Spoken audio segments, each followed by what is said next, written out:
네, 우리가 심리학을 다루고 있는데 심리학이 교회 내에서 왜 필요할까? 우리가 성경 말씀을 믿고 따르면 되는 것이 아닐까? 다시 말하면 교회 출석을 잘하고 커리큘럼을 잘 따라가고 주어진 직분을 잘 감당하고 그렇게 꾸준히 성실히 노력하면 하나님께서 나보고 신앙생활 잘못했다 이런 소리 하지 않을 것 아닌가? 잘 들으셔야 됩니다. 이런 부분이 우리의 마음속에 많이 존재하고 있습니다. 그런 결과 우리가 심리학을 사용하는 것을 과도하게 그렇게 지나치게 사용하지 않아도 될 일들을 그렇게 하는 것처럼 인식할 수가 있습니다. 그러나 그 사람의 내면을 살펴보면 제가 곧 말씀드리겠지만 자아와 무의식적 주체 이러한 혼이 대단히 형편없는 수준에 놓여 있고 아마 그런 형식으로 가다 보면 하나님 앞에 버림받을 수밖에 없는 우리의 처지와 형편일 수가 있습니다. 그럼에도 불구하고 우리는 교회에서 신앙생활을 잘하고 참석 잘하고 출석 잘하며 교회에서 시키는 일들을 충성 봉사한다면 나는 그렇게 문제가 없겠지 이렇게 생각할 수가 있다는 것입니다. 그러나 그것이 잣대가 될 수가 없고 내가 하나님 앞에 어떤 사람이냐 하는 것에 의해서 하나님은 나를 판단하시고 하나님은 거기에 상급과 벌을 주실 것입니다. 아멘. 네. 자, 그래서 오늘은 사무엘하 11장 1절에서 27절의 말씀을 놓고 심리학이 필요한 이유, 육신을 체계적으로 관리할 수 있도록 돕기 위해서라는 그런 제목으로 우리를 향한 하나님의 뜻을 알게 되는 그런 시간을 갖기를 원합니다. 자, 심리학의 그 필요성. 심리학이 필요한 것은 주체가 육신과 그 자아를 체계적으로 관리할 수 있게 하려고 우리 심리학이 필요한 것입니다. 매우 중요합니다. 우리는 교회에서 하나님의 말씀만 필요하다라는 이야기를 많이 합니다. 그런데 우리가 하나님의 말씀만을 들어서 우리의 삶 속에 적용하기란 매우 어렵습니다. 왜냐? 나라는 존재가 하나님의 말씀에 그대로 100% 순응하는 존재라면 문제가 없는데 나도 모르는 사이에 내가 하나님의 말씀을 순종하지 않기 때문에 그것을 점검하고 그것을 조정하기 위해서는 나라는 존재가 어떻게 형성되어 있고 움직여지는가에 대한 이해가 없이는 내가 그 문제를 해결할 수가 없다는 것입니다.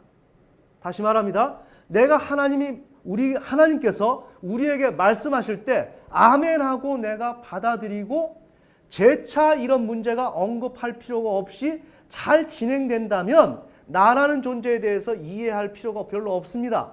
왜? 나는 그대로 순종하니까. 그런데 문제는 우리가 그렇게 하지 못하고 있습니다. 그러면 그렇게 하려고 할 때 순종하는 사람으로 만들려고 할 때 방법은 뭐예요? 내가 도대체 왜 그럴까? 그러다 보면 나라는 존재가 누구지? 지금 내가 육체 안에 있는 나는 도대체 뭐지?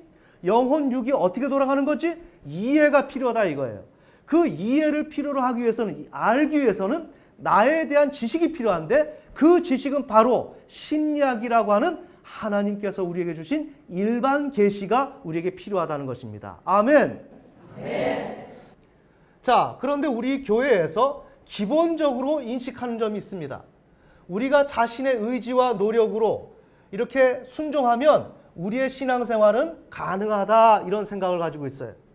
이미 말씀드린 대로 우리가 습관적으로 이야기를 들으시면 안 됩니다. 교회 출석, 봉사, 그 다음에 직분. 중요해요. 제가 목사다면 목사라는 그 이름 때문에 내가 무엇을 하는 줄 압니다. 내가 권사라면, 집사라면 내가 그 직분 때문에 내가 무엇을 하고 있는 줄 압니다. 전혀 그렇지 않습니다. 그것과는 관계가 없습니다. 그것은 역할을 부여받은 것이고 책임을 부여받은 것이지 그렇다고 해서 내가 그만큼 역할을 잘하고 있다라고 하는 것은 아닙니다. 아멘. 네. 자, 우리가 그런 인식을 갖다 보니까 우리의 신앙에 많은 문제점이 있습니다. 무슨 문제냐? 신앙적 실상에 대한 무지가 지금 존재하고 있습니다. 나의 신앙에 대한 이해가 없습니다. 첫째, 순종하고자 하는 의지가 내게 없다는 것을 모릅니다. 잘 들으셔야 됩니다. 여러분이 지금 신앙생활 하고 있죠? 하고 있는데 여러분은 하나님 앞에 순종하려고 나온 사람들이 아니에요. 순종할 수 있는 의지가 전혀 없는 사람들이에요. 자, 그런데 나는 어떻게 하고 있어요? 직분을 맡고 있어요. 나는 이러한 직분을 맡고 있으면 나는 지금 이렇게 노력하고 있기 때문에 나는 잘하고 있는 것으로 나는 생각할 수밖에 없어요. 자, 그런데 여러분들은 사실 해치고 보면 무엇이냐? 나는 하나님께 순종하고자 하는 그 마음이, 의지가 조금도 없다라는 거예요. 다시 말해볼까요? 그 의지가 있을래야 있을 수가 없다는 것입니다. 4개. 그 다음에 두 번째, 자신의 그 마음을 나는 속이고 있어요. 내가 나를 속이고 있어요. 그 다음에 내가 하나님을 속이고 있어요. 그러면서 나는 하나님께 반역하고 있어요. 누가? 이런 직분을 맡은 자가. 누가? 교회 출석을 잘하는 사람이. 정말 무슨 각종 훈련 받으면서 내가 교회에서 시키는 대로 잘 따라가는 사람이. 여러분이 우리 지저스 메디컬 센터에서 누구보다 충성하고 누구보다 열심히 할 수 있지만 그것은 여러분이 주어진 하나님께서 맡기신 그 사역을 감당하는 일을 수행하는 차원이지 여러분의 신앙적 됨됨이를 그것을 통해서 증명하는 것은 아닙니다. 아멘. 네. 여러분은 지금 하나님 앞에 순종할 수 있는 의지가 전혀 여러분 자신을 바라볼 때 생겨날 수 없는 그런 상황 가운데 존재하고 있고, 그 다음에 여러분의 마음 깊숙한 곳에서는 여러분 자신을 속이고 하나님을 속이고 거기에서 하나님을 대적하면서 하나님 앞에 고개를 빳빳이 들고 여러분이 저항하고 있는 사람들이에요. 이 문제를 지금 모른다는 겁니다. 어떻게 하니까? 이렇게.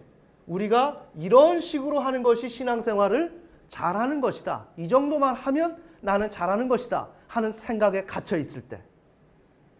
자, 그 내용을 우리 한번 봅시다.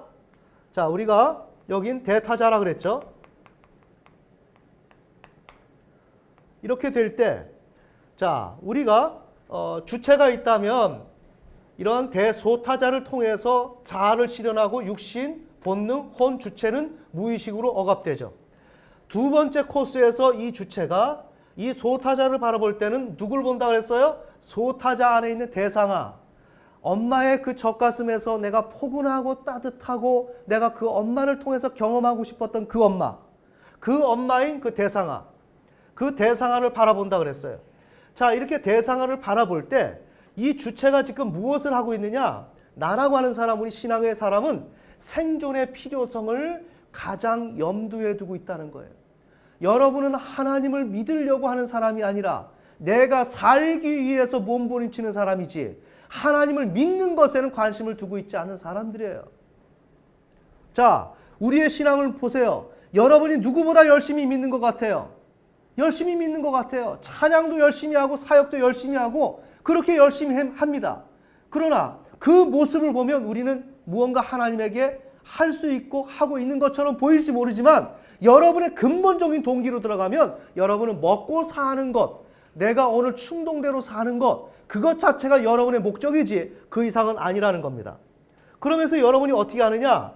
엄마 소타자에게 인정을 받아야 되기 때문에 여러분이 추구하는 건 내가 어떤 나였으면 좋겠다. 이러한 소망을 가지고 있어요. 잘 보셔야 됩니다. 이러한 무의식적 주체 혼이 나는 상대방에게 어떤 사람이 되었으면 좋겠다. 이래서 인정받음으로 내가 생존하려고 노력한다 이거예요. 자, 그러니까 중요한 것은 내가 이 주체가 엄마를 보면서 내가 어떤 나였으면 좋겠다라고 먼저 설정한다는 거예요. 이게 무슨 내용일까요? 모든 것은 내가 결정한다는 거예요. 이 지구를 움직이는 것은 내가 결정한다는 거예요. 내가 하나님을 믿는다고 하지만 하나님의 은혜가 있어야 된다고 하지만, 또한 성령의 도우심이 있어야 된다고 하지만, 실질적으로는 누가 하고 있느냐? 내가 다 하고 있어요. 내가 모든 일을 다 저질러요. 그것이 어디서 나타난다? 나라고 하는 존재를 만드는 그 순간부터 이 주체가 이렇게 작동하고 있다. 내가 어떤 나였으면 좋겠다 라는 마음으로 환경과 대상을 바라보면서 그 조그만 아이들이 벌써 이 세계를 자기중심적으로 재편성하고 있는 거예요. 자, 이럴 때 제가 말씀드리는 건 나라고 하는 그 주체가 누구보다 지금 내가 중심이 되어서, 신앙의 중심이 되어서 나 중심적으로 내가 책임져야 할 그런 일들을 어려서부터 지금 우리가 저질러 오고 있다는 거예요. 여기에서 하나님 중심으로 가는 게 아니라 내 중심적으로 우리가 그렇게 해오고 있다는 것입니다. 자, 그렇게 해옵니다. 그러는 가운데 사회적 요구에 순응할 의지가 전혀 없습니다. 여러분이 살펴보세요. 내가 하나님의 뜻대로 살려고 하는 사람인가? 내가 전혀 그렇지가 않아요. 우리는 그러나 교회에서 어떻습니까? 내가 하나님께 순종할 수 있는 사람처럼 우리를 분위기를 만들어가요. 아닙니다. 여러분이 한번 솔직히 보라는 거예요. 여러분이 하나님께 순종하려고 하는 사람인가? 전혀 그럴 마음이 없어요. 오늘 우리가 신앙생활할 때 그러한 우리의 그러한 백지 상태, 정말 부정적인 우리의 상태, 이것을 여러분이 대면하고 넘어가는 것이 가장 시급하다. 아멘. 아멘. 자, 그런 가운데서 나는 육신적 욕망을 추구해 나갑니다. 그런 가운데 육신적 욕망을 추구하면서 나는 착한 행동을 합니다. 사회와 현실이 지지할 만한 것을 내가 행동으로 옮기죠. 아, 이렇게 하면 엄마가 좋아할 거야. 그런 마음을 가지면서 위선적으로 나는 어떻게 해요? 이러한 사회적 요구에 대해서 조금도 순응할 마음이 없으면서 나는 살아남기 위해서 부모가 시키는 것을 나는 그대로 행동할 뿐이에요. 그렇게 행동한다면 보세요. 착한 아이가 되겠죠? 그럼 내가 정말 착한 아이처럼 생각할 수 있겠지만 정말 그 속에 들어가면 무엇이 있어요? 나는 사회적 요구에 전혀 순응할 의지가 없다 이거예요. 여러분이 하나님 앞에 나와서 예배를 드리며 하나님 앞에 정말 어떻게 신앙생활을 하기를 원하지만 여러분의 마음속에는 하나님을 향해서 순응할 마음이 요만큼도 없는 사람들이라 이거예요. 그렇게 하면서 살아남기 위해서 하나님이 원하면 하나님이 이것을 원하시고 하나님이 이렇게 하면 좋아하실 거야 라고 생각하며 직분도 감당하고 충성도 하고 여러 가지 행위를 하지만 여러분의 마음 깊숙이 들어가 보면 여러분은 하나님 앞에 순종할 마음이 조금도 없는 사람이다 이거예요. 아멘. 아멘. 자, 이렇게 충성을 합니다. 그러는 가운데서 우리가 어떻게 하느냐? 내가 투사를 해요. 엄마는 나를 칭찬할 거야. 내가 이런 행동을 하면 칭찬할 거야. 하나님은 내가 이렇게 열심히 하니까 칭찬할 거야. 이건 뭐라고요? 투사를 실현시키기 위해서 노력하는 거예요. 투사를. 자, 투사는 뭐예요? 내가 어떤 생각을 가지고 있는 것을 상대방이 내가 생각하는 것처럼 생각하리라고 생각하는 거죠.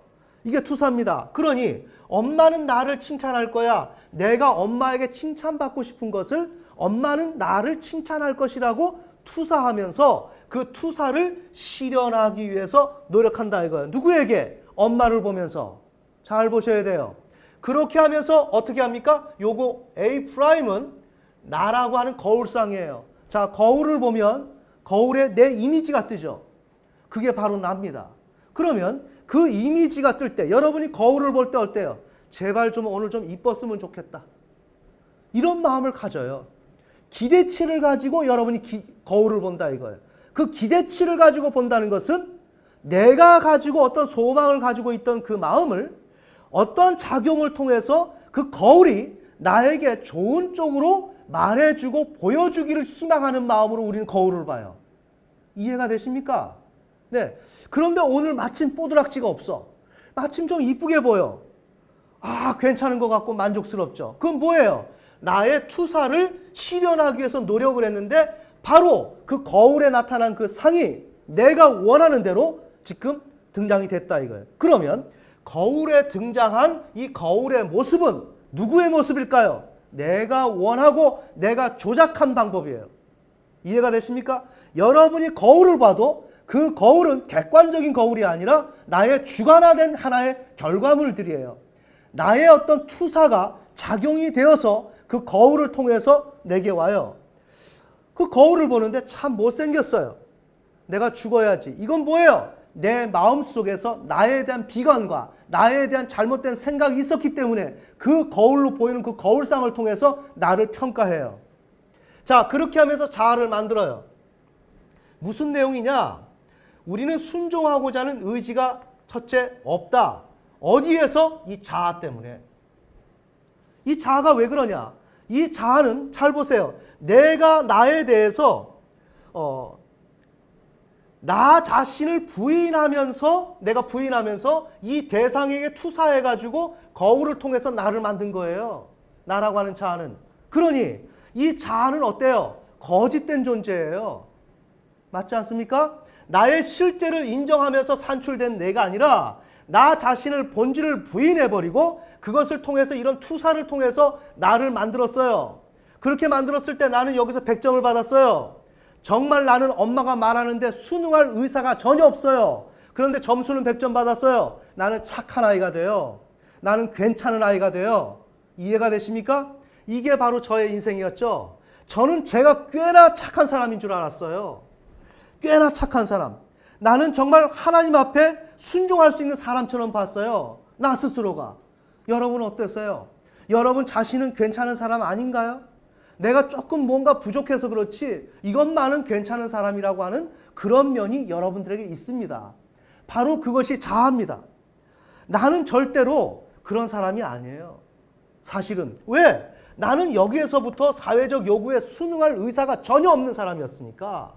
그런데 나는 순응하고 있는 사람처럼 보임으로 그런 노력을 통해서 나라는 사람을 만들었어요. 그런데 이 사람은 나와 전혀 관계가 없는 사람이에요. 이해가 되십니까? 여러분은 여러분과 전혀 관계가 없는 사람이에요. 여러분이 생각하는 여러분은 여러분이 아니에요. 여러분이 생각하는 것처럼 여러분이 하나님 앞에 나아가서 여러분이 하나님에게 기쁘게 드리고 예배를 드리고 하나님의 신자로서 교회 신자로서 여러분이 살아갈 수 있는 사람 전혀 아니라는 거예요. 그거는 여러분이 만든 거예요. 여러분의 현실과 하나님이 보시는 현실과 전혀 관계가 없는 거예요. 그런데 그 사람이 어떻게 순종하고자 하는 의지가 있겠습니까? 내가 나의 단점을 다 무시해버리고 나는 이런 사람이라고 만들었는데 그 사람이 어떻게 하나님 앞에 순종할 수 있는 마음이 있겠어요? 나는 기본적으로 잘하고 있는데. 맞나요? 나는 기본적으로 잘하고 있잖아요. 나는 기본적으로 이 정도는 잘하고 있는 거예요. 그거는 다 껍데기예요. 여러분의 애시당초부터 하나님 앞에 이 사회적인 법과 부모님의 말씀을 들을 마음이 조금도 없어요. 그런데 이것을 살아남기 위해서 들을 마음을 갖지도 않고 방법론으로 어떤 결과를 부모가 좋아하는 거, 하나님이 좋아하는 거 이렇게 하면 좋겠다라고 생각을 해서 나라고 하는 자아를 이렇게 만들었어요. 그래놓고 그것이 나라고 생각을 해요. 전혀 아니에요. 나하고는 닮은 꼴이 하나도 없어요. 이거는 굉장히 이질적인 이상한 존재가 바로 나라는 거예요. 우리는 그러한 존재를 가지고 나라고 생각하고 나는 확신 가운데 살아가지만 그러다 보니까 나는 어떻게 해요? 하나님 앞에 순종할 수 있는 여지가 전혀 없다는 거예요. 두 번째, 자 여기에서 무엇을 하고 있느냐? 자신의 마음을 속이고 하나님께 반역하는 거예요.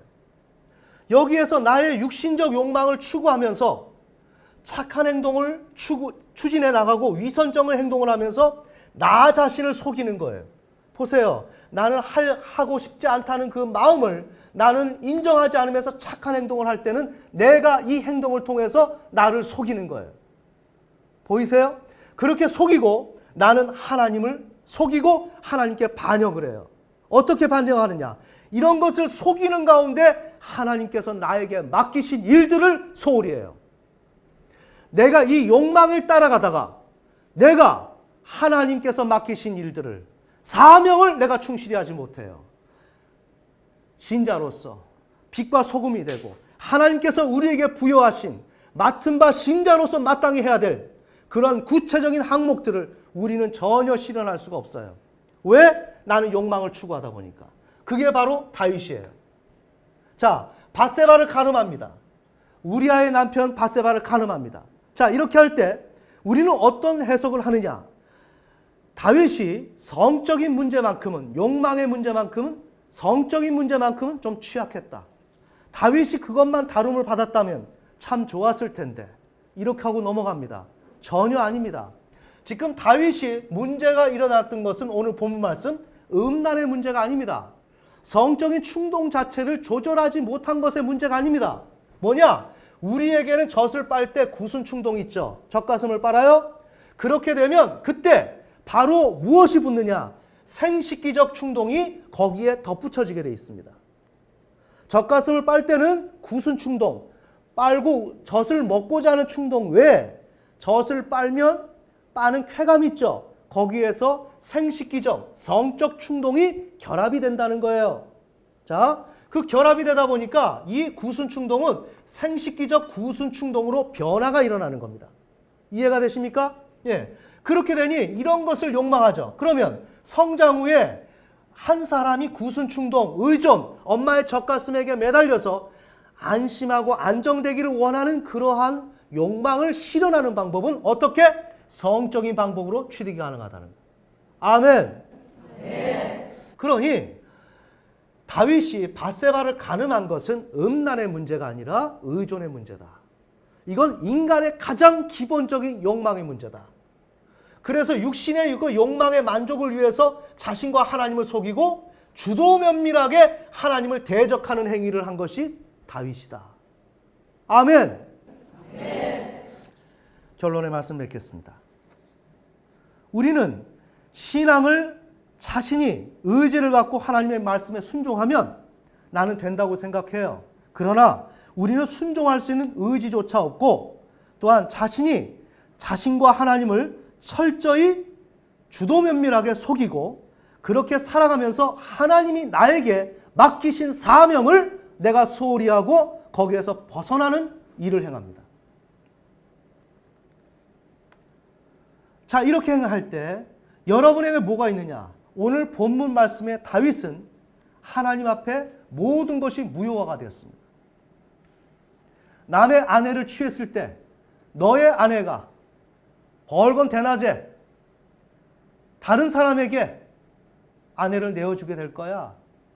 동일한 그 패턴으로 지금까지 다윗이 골리앗을 물리치고 그 숱한 고난과 믿음의 행위를 해온 것 같이 여겨졌지만 실질적으로는 다윗은 밧세바를 간음하고 나서 그 이후에 다윗은 몰락하게 됩니다.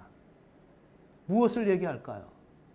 우리가 나라고 하는 신앙적 주체가 하나님의 말씀에 순응할 여지를 갖지 않고 그런 마음 전혀 갖지 않으면서 자신을 속이면서 내면에서 이거 가지고 씨름하다가 자신의 그 욕망을 가지고 씨름하다가 하나님께서 맡기신 그 왕의 그 직위를 거룩한 직분을 수행하지 못하게 될 때 다윗은 그 전에 골리앗을 물리쳤고 그 숱한 그 고난을 믿음으로 행해왔던 이 모든 것은 아무것도 아니라는 것입니다. 그것은 아직 자신의 그 욕망을 아직 씨름할 그런 내용이 아니었기 때문에 그것은 문제가 되지 아니하고 꼭 믿음의 모습처럼 보여질 수 있었어요. 골리앗을 바라보는 것, 골리앗을 상대하는 건 두려움의 문제입니다. 두려움의 문제를 극복하는 것과 내가 좋은 것을 참지 못하는 문제는 다른 것입니다.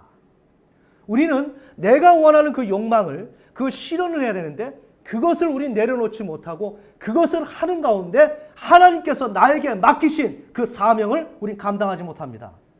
자, 그렇게 될 때 하나님은 우리를 징계하십니다. 우리는 이 문제를 잘 봐야 됩니다. 다시 돌아갑니다.